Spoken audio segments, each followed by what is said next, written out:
Welcome back. In this tutorial, I'll be teaching you about the snap bar. I've got an active sketch in the graphic area. We already know that we can turn on and off snap grid mode.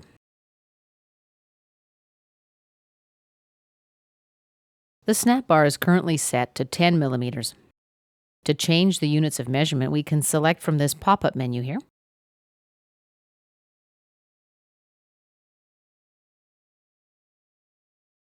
And now when I zoom in and out, I snap to the increments that you see now.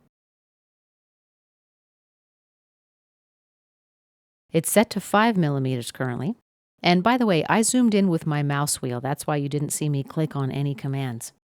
We can also use the zoom tool.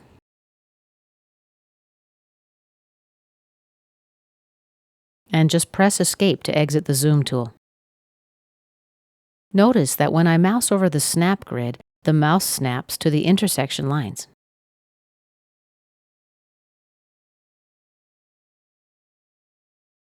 Okay, let's create a line here. Let's say 40 millimeters long.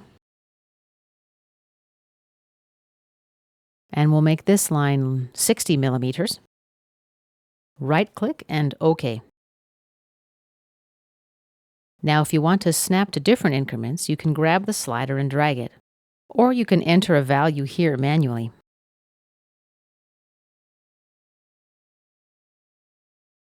Let's create a couple more lines.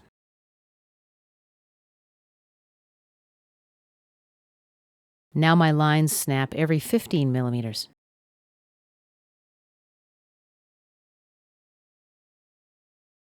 Okay. This concludes our tutorial about the snap bar.